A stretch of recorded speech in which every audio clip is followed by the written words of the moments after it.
It happens to everyone. You post something you're proud of. Maybe it's a creative project, an opinion on a movie, or just a picture of your lunch. You feel good about it. You feel seen. Then the notification pings. You check your phone. And there it is, a comment designed specifically to ruin your day. Maybe they attack your looks. Maybe they attack your intelligence. Maybe they just leave a string of clown emojis.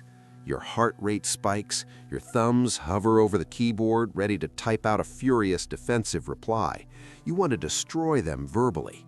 You spend the rest of the day stewing, rereading those 12 words from a stranger named User8493. Welcome to the modern Colosseum.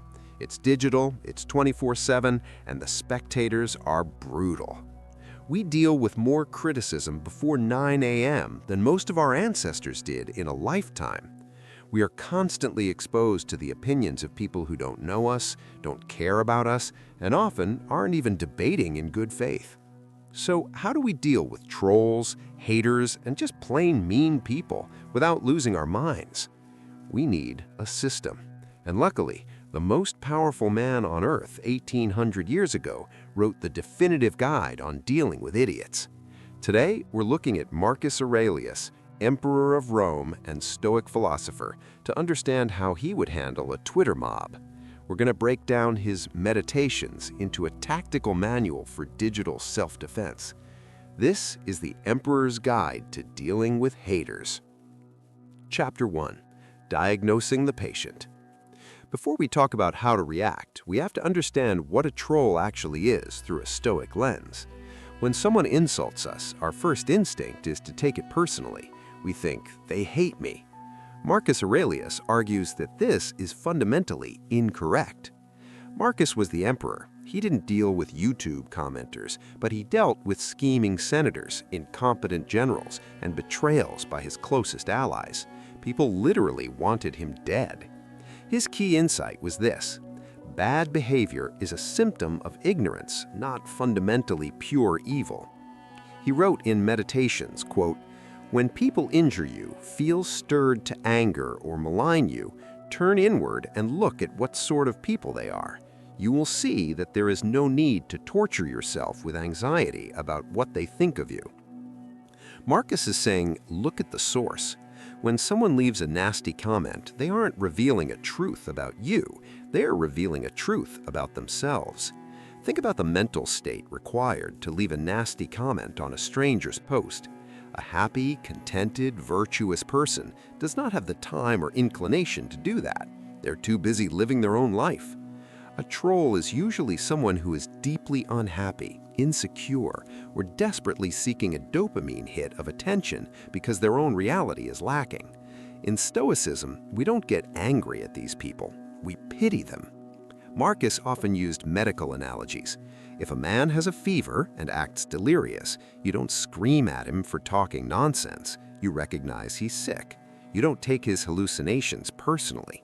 When a troll lashes out, they are spiritually sick. They are operating on buggy software.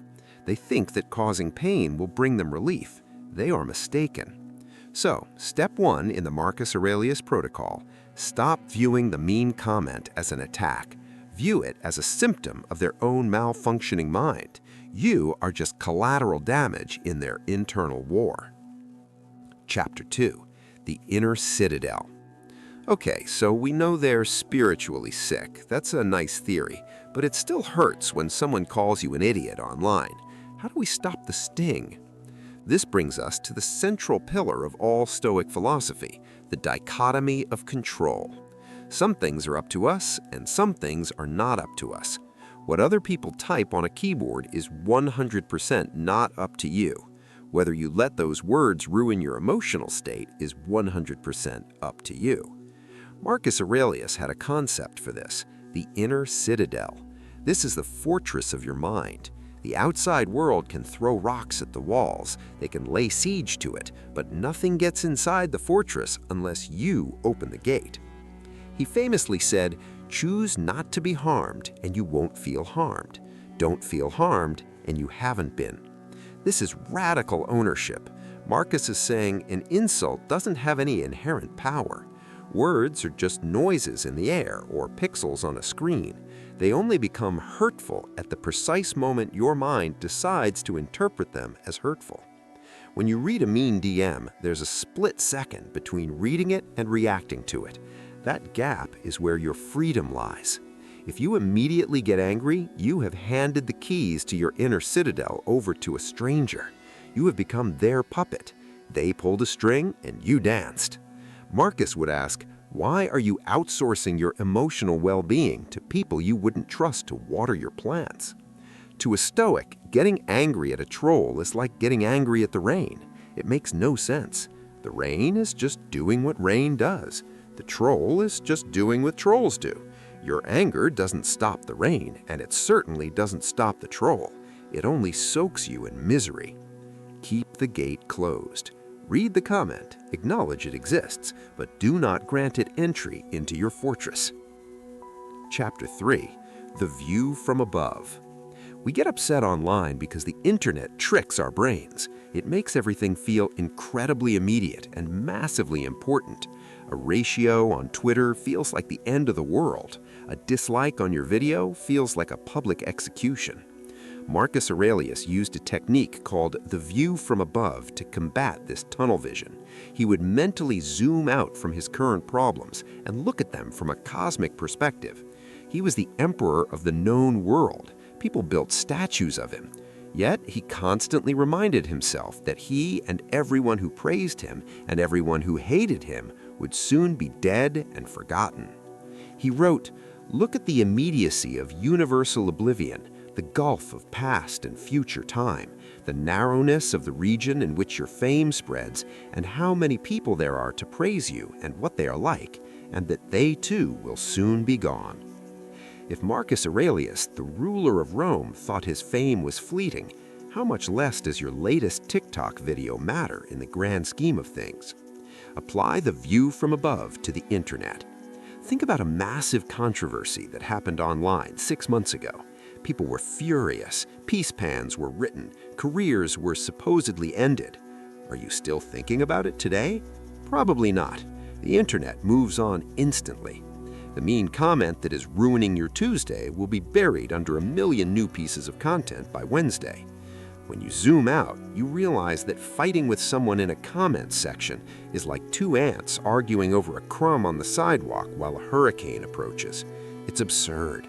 Don't trade your finite, precious tranquility for temporary digital noise. Chapter 4. The Tactical Response. You've covered the mindset. Now let's talk about tactics.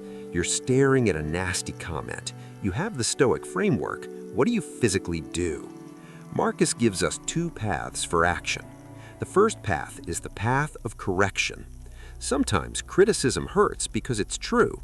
If someone is rude, but they're pointing out a genuine flaw in your work or character, Marcus says we must put our ego aside.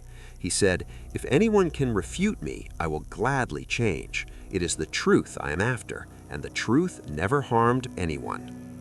If someone is rude, but they are pointing out a genuine flaw in your work or character, Marcus says we must put our ego aside.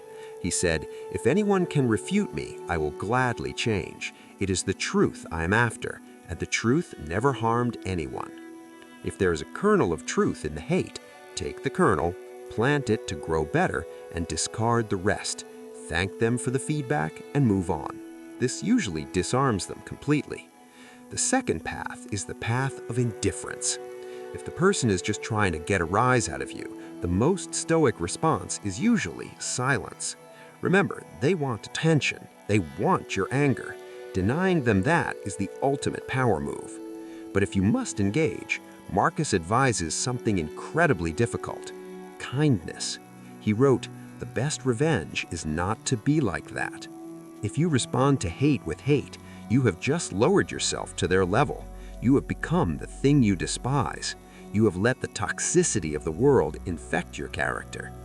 If you respond with cool detachment or even surprising kindness, you break the script. You remain the emperor in your own domain. You prove that your character is stronger than their provocation. Marcus Aurelius didn't have an iPhone, but he understood human nature better than almost anyone alive today.